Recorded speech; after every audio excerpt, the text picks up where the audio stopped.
रुक,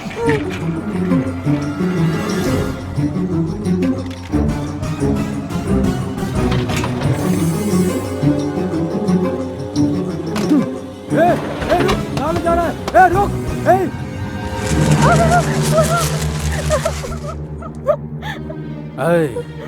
जो भी इस देश में पैसा कमाता है उसे टैक्स भरना पड़ता है, लेकिन तेरे बाप ने मुझे 5 साल के लिए जेल में भेजा और मैं 1 रुपया भी नहीं कमा पाया और तेरा बाप करोड़पति बन गया। अब तेरे बाप को भरना पड़ेगा मेरा टैक्स, मतलब 1 साल का 1 करोड़ और 5 साल का 5 करोड़। तेरा बाप 5 जन्मों तक भूल नहीं पाएगा जो अभी हम तेरे साथ करेंगे। देखती रहना तू हम क्या करते हैं। छोटू। हाँ भैया। पहले ये डील तुम साइन कर लो, उसके बाद तुम्हारे दोस्त भी साइन कर लेंगे।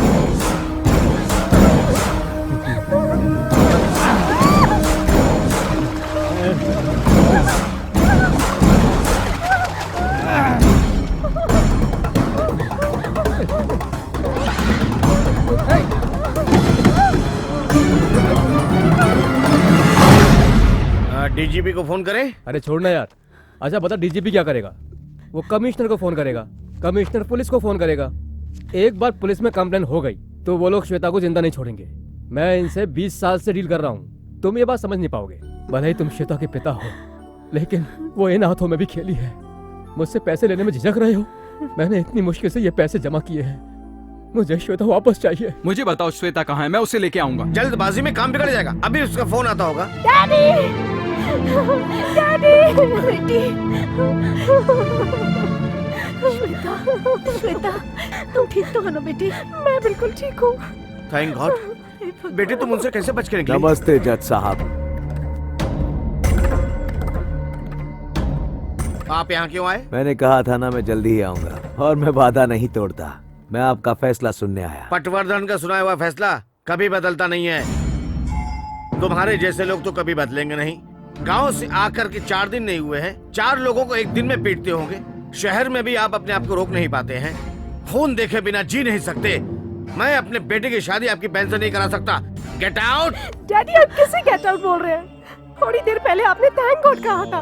आपको थैंक गॉड को नहीं, इन अंकल को कहना चाहिए। ये क्या बोल रही हो बेटी?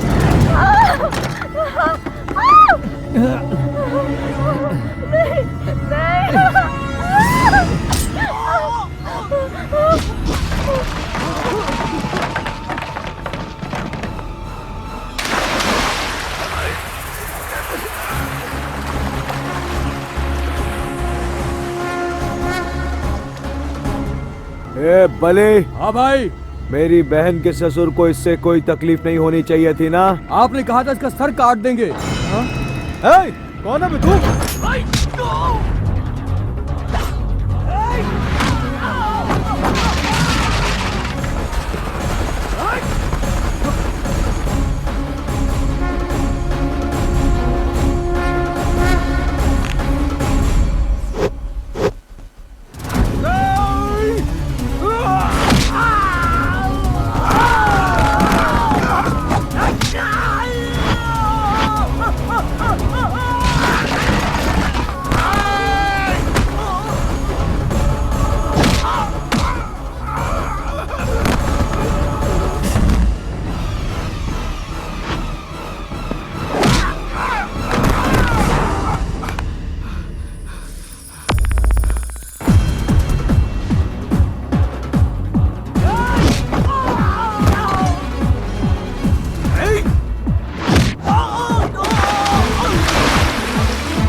भले भाई। तूने भाई पे हाथ उठाया, अब तू जिंदा नहीं बचेगा। क्या उखाड़ेगा ये?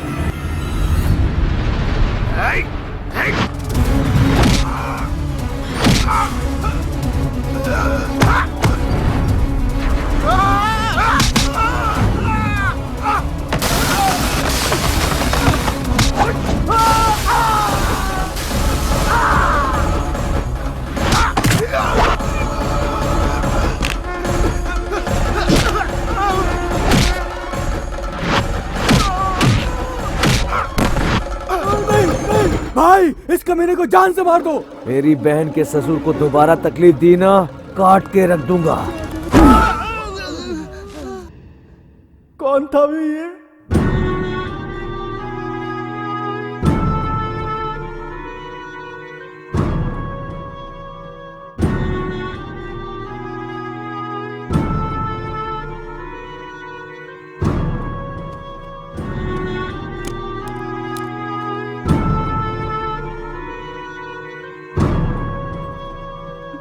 मैं अपनी जिंदगी में किसी का एहसान पसंद नहीं करता। ये मेरी बेटी को बचाने के लिए। डैडी, अंकल अगर 5 मिनट भी देर से आते तो मेरी जिंदगी बर्बाद हो जाती। आप इन्हें पैसे दे रहे हो, अगर मुझे कुछ हो जाता तो भी आप पैसे ही देखते रहते। इस देश में रोज हजारों रेप केस कोर्ट में आते रहते हैं। कुछ गुनहगारों को सजा मिलती है, लेकिन एक लड़की की खोई इज्जत एक जज वापस नहीं दे सकता। रो मत बेटी, तुम्हारे पापा को तो सिर्फ न्याय धर्म से मतलब है और किसी से कोई मतलब नहीं। अब कुछ समझ में आ रहा है मेरे। ये काम करके तुम दिखा रहे हो कि तुम अच्छे इंसान हो। तुमने मेरे परिवार का दिल जीत लिया है, लेकिन तुम मेरा दिल नहीं जीत सकते। उसके लिए तुम्हें अपने गांव का इलेक्शन जीतना होगा, बिना किसी वायलेंस के, हाथ में तलवार लिए बिना, सिर्फ अच्छाई से। फिर मैं इस रिश्ते के बारे में सोचूंगा। किसी और की बातों में भरोसा नहीं करना चाहिए। आप मेरे गांव आइए, फिर मुझे देखिए मैं अच्छा आदमी हूं या बुरा आदमी हूं, आप डिसाइड कीजिए।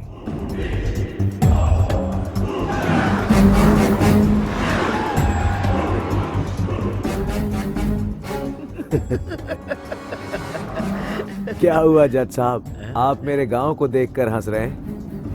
नहीं, मैं आपको देख के हंस रहा हूँ। आपके घर जाने के लिए आपके साथ 5 गाड़ियाँ आगे 5 गाड़ियाँ पीछे चल रही हैं और 100 लोग सिक्योरिटी के लिए। ये सिक्योरिटी मेरे लिए नहीं, आपके लिए है। आपने अपनी जिंदगी में बहुत सारे फैसले सुनाए हैं। कुछ लोगों को न्याय मिला है, कुछ लोगों को नहीं। कोई भी किसी भी वजह से आपसे बदला ले सकता है।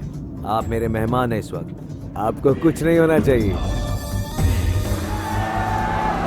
हे भगवान, हे भगवान, हे भगवान! मैं सोच रहा था उस नाई की शादी मैं करवाऊंगा और उस भूपति की इज्जत मिट्टी में मिला दूंगा। भूपति इस शादी के लिए कैसे मान गया बे? क्या फर्क पड़ गया, वो रोड पे बैठ के कटिंग करता है इससे। अगर किसी का थोबड़ा अच्छा हो तो कोई भी अपनी बेटी देने के लिए तैयार हो जाता है। तोबड़े के सिवा उस नाई के पास है क्या जो उसकी बहन उससे शादी कर रही है? ये बता। आप क्या बोल रहे हैं? मैं आपके यहाँ बैठ के अपनी जिंदगी खराब कर रहा हूँ? शहर में चले जाओ, सभी लोग एसी में बैठ के कटिंग करते हैं और कटिंग के 1000 रुपए भी लेते हैं। इतना ही नहीं, उनके पास कटिंग करवाने के लिए बड़े बड़े हीरो लोग आते हैं। लड़के का थोबड़ा भी अच्छा है, इनकम भी अच्छी है। अब दोनों की बस शादी हो रही है। ये शादी नहीं हो सकती। ये आप क्या कह रहे हैं? आप ही ने तो कहा था कि आप उन दोनों की शादी करवाना चाहते हैं, चाहे जितना भी खर्चा हो जाए आप भरेंगे। वो क्या झूठ था क्या? मुझे लगा वंशी की शादी इसी घर से होगी, इसलिए मैंने सिल्क की साड़ी खरीद ली। अच्छा, क्या तुमने 3 सफेद चादर और तकिए शादी की रात के लिए नहीं खरीदे? मैंने 3 जोड़े 3 रातों के लिए खरीदे फिर हैं। एक काम करो, उनको अपने घर बुला, उनके सामने मुजरा करो। धक धक करने लगा ओ मोरा जियरा डरने लगा सजना, ऐसा कहोगी तो अब जाके तुम्हारी खुजली मिटेगी। चल पागल कहीं की, अब यहाँ पर क्यों खड़ी है? चल अंदर जा। वो भूपति जो भी चाहता है वो उसे नहीं मिलना चाहिए। वो कैसे जीजा? जज को मार देंगे, फिर शादी रुक जाएगी। अगर जज और पुलिस वालों को आप मारेंगे तो लोग आपको फैसिस्ट नहीं नक्सलाइट कहेंगे। एक फैसिस्ट 100 नक्सलाइट के बराबर होता है। ओह। देखना मैं उसे कैसे मारता हूँ। इस पर भी एक कहावत है, भौंकने वाला काटता नहीं। चुप कर, इस बार भौंकूंगा नहीं, काट लूंगा। आंटी जी कब चलेंगे कांची? क्यों, अभी से तीरथ करना चाहती हो? नहीं, शादी के लिए अच्छी साड़ियाँ कांची में ही मिलती हैं। कांची नहीं, हम कला मंदिर जाएंगे। बेहतरीन साड़ियों का एक ही स्थान, कला मंदिर, कुकटपल्ली, दिलखुश नगर, अमरपेट।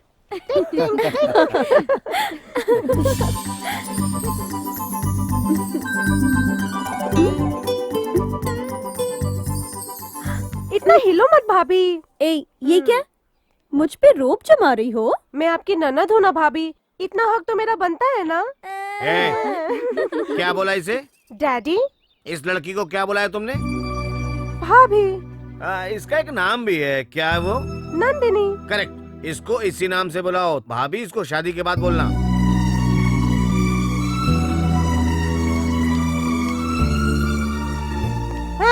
क्यों बुलाओ नाम से? भाभी भाभी भाभी, मेरी प्यारी भाभी, मेरी अच्छी भाभी। क्या बात है, आपने इतना खाना बनाया? क्योंकि हम आए हैं। नहीं बेटा, रोज बनता है। तो सुबह शाम इतना खाते हैं? रोज इस घर में 30-40 लोग खाना खाते हैं। हमारे घर से कोई भूखा नहीं जाता।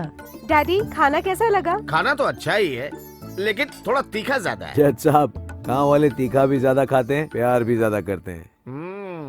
नंदिनी, तुम भी हमारे साथ खाना खाओ। मैं बाद में खा लूंगी आंटी। सब कुछ तो यहाँ है, हमें और कुछ नहीं चाहिए। तुम बैठो। रहने दीजिए, मैं बाद में खा लूंगी। बुरा मत मानिएगा, नंदिनी का आज उपवास है। उपवास है? पर किस लिए? उसने 7 शुक्रवार का व्रत रखा है ताकि उसे वो मिल जाए जिससे वो प्यार करती है। वो शुक्रवार को पानी तक नहीं पीती।